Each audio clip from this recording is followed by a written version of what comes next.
The Last of Us games are arguably some of the most influential video games ever made, revolutionizing the survival horror genre in many ways. From its brutal gameplay to the profound storytelling between a bitter man and a traumatized but optimistic girl, the first game is a pillar of excellence among the gaming community. And yet, I just played them. See, growing up, I never had a PlayStation, nor did I ever think I would have one, so I just spoiled both the games for myself. But now, it's 2023. Things are different. So, despite largely knowing what the games were about, I decided to explore them on my own. In the last few weeks, I've run through both The Last of Us Part 1 and Part 2. Like everybody else, I love the first game. I love the characters, I love the art, I even love the gameplay that some people seem to really not like. After finishing Part 1, I was eager to jump into the second, but I was also extremely worried. Whether you love or hate the second game, it's a pretty common opinion that people do not like it very much. Was I going to come out of Part 2 having ruined the first game and its characters for me, or would I still love the first game and come to appreciate Part 2 for what it was? Let's talk The Last of Us Part 2, 3 years later.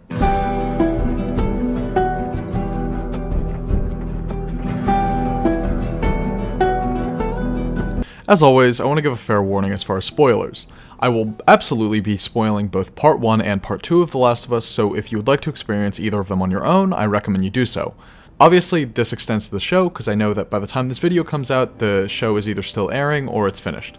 I want to start by saying that I did actually like this game, Part 2, that is. I really did. A lot of people are not going to be happy to hear that, and I'm already expecting hate comments, but, you know, whatever. I'm going to talk about the story later, so if you want to skip to that part, I'll have chapters on, but first, I want to talk about the gameplay. The gameplay is mostly pretty similar to the gameplay of Part 1, especially if you played the 2022 remake.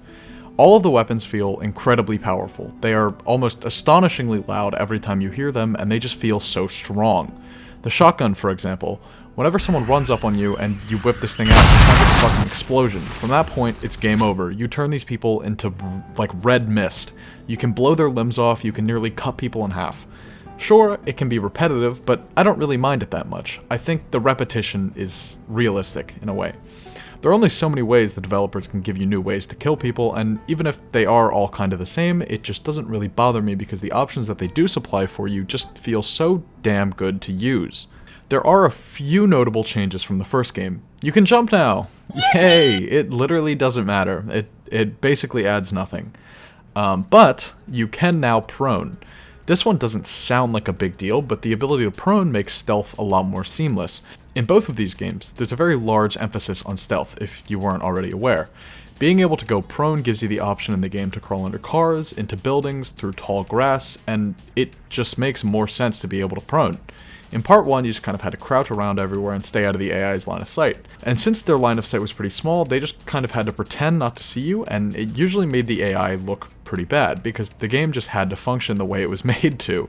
If they made the AI in Part 1 as realistic and responsive as it is in this game, the game wouldn't have felt as good to play. There are a few other small things that change how the combat flows. With the addition of dogs as an enemy type, it prevents you from staying in one spot for too long as they can track you down if you're not careful.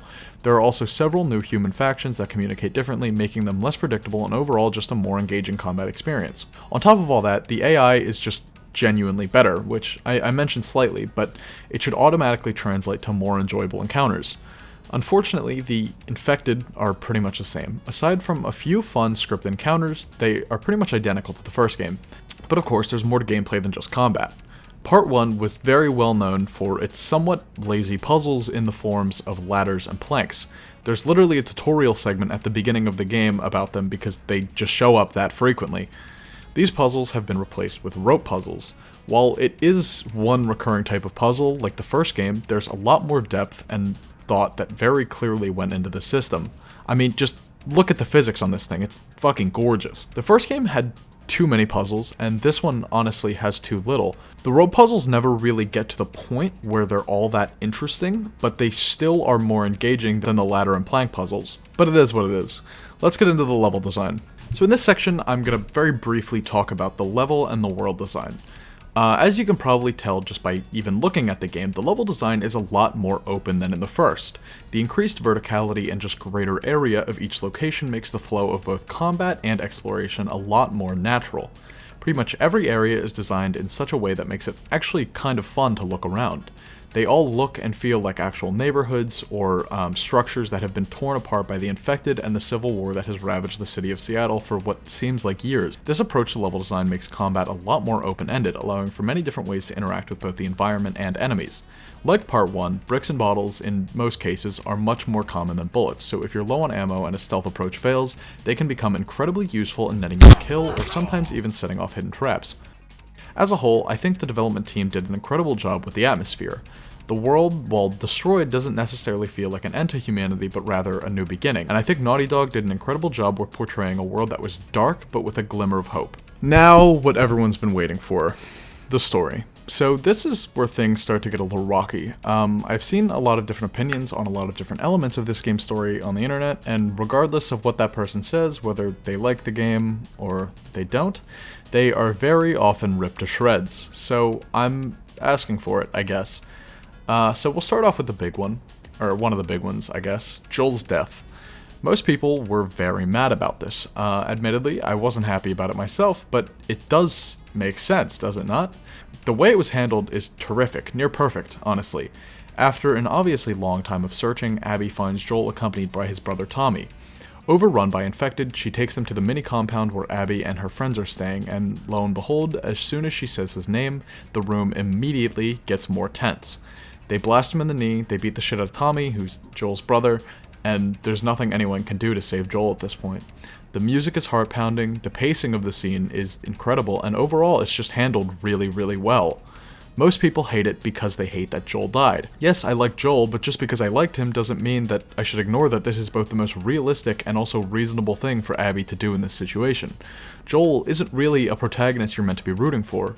You might share some sentiments with him, but in reality, he's a piece of shit. He has senselessly killed dozens, and he stopped the cure for humanity being made simply because he could not bear to lose another daughter. He took away the choice from Ellie because he's a selfish man. He would do anything to anyone that hurt her, so is it so wrong to assume the same of someone whose father was taken away from them? Joel murdered Abby's father in the first game, and yet somehow people are still mad about his death. Unfortunately, the pacing from here on out is not that great, as far as the story goes at least. Up until Joel's death, it is paced fairly well, I think. It ramps up quite nicely in a way that feels natural, but immediately following his death, the game comes to an absolutely grinding halt. In some part, it makes sense. Ellie and the town are grieving, but we soon head off to Seattle to find the people who killed Joel. Basically what happens is you try and hunt Abby and her friends throughout Seattle. You kill a few of her friends, Tommy kills some, and at the end, Abby hunts you down, killing your friend Jesse and holding Tommy hostage. And at the height of this incredibly tense moment, you switch to a flashback. Surprise! Now you get to play as Abby's perspective across the several days you just played to see what she was up to. This part really pisses me off. It's pretty much mostly what I was talking about with the pacing. I have nothing wrong with being forced to play as Abby, right?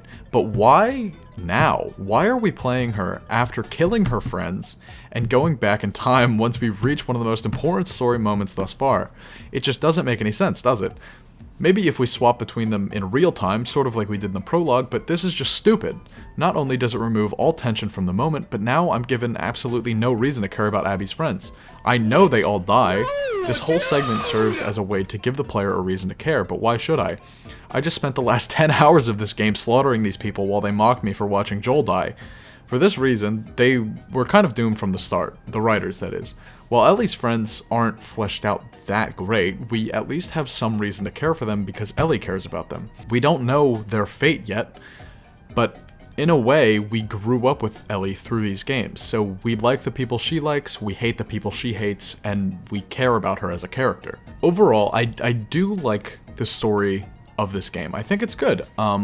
That's a very unpopular opinion again, but I'll talk about that more at the end. But I just really cannot put into words how fucking dumb of a decision it is to switch to Abby at this specific moment and try and make us care about her friends. It just doesn't make any sense.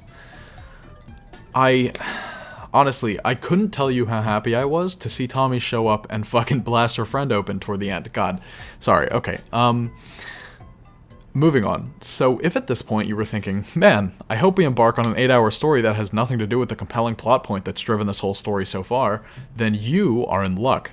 Because Abby's chapter has pretty much nothing to do with the story except for, again, Tommy showing up to kill her friend towards the end.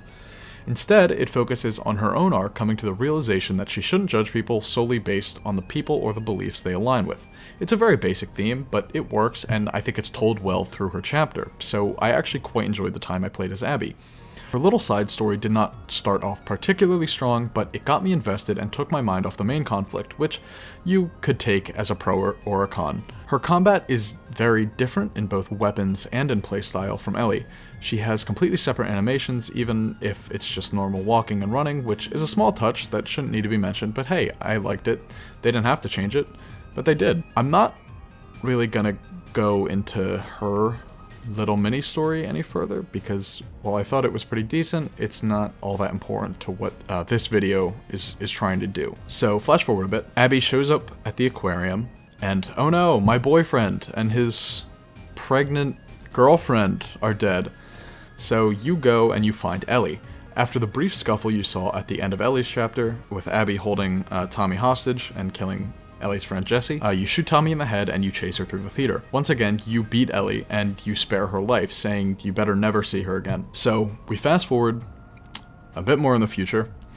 Ellie is now living out her peaceful little lesbian fantasy in the countryside with Dina, and she's got it all. She's got a family, she's got a peaceful life, food, everything. But she's still thinking about Joel's death. Rightfully so, it was very traumatic. Tommy shows up, and it turns out he found Abby. He can't go after her himself because when she shot him in the head, he lost his one eye, but he did live, so he asks Ellie to go hunt her. But Ellie's like, "What? No!" So Tommy's like, whatever, I hate you. And then Ellie's like, yeah, okay, whatever, I'll go actually. Abby is in California, and so Ellie goes off to California to hunt down Abby. Once you get to California, it introduces a new evil faction, which is cool and all until you recognize that they're literally in the game for like an hour. Which is just another weird decision because it just feels like a waste of this new whatever. Anyways, after tearing through this faction's base, you find Abby crucified down by the beach. She doesn't want to fight you. She actually refuses to fight you until Ellie threatens to kill the little boy that she's been traveling with. Ellie and Abby bash each other in the shallow water, but before drowning her, Ellie flashes back to the night before Joel died, where she was finally getting ready to forgive him for destroying what meaning she believed her life had.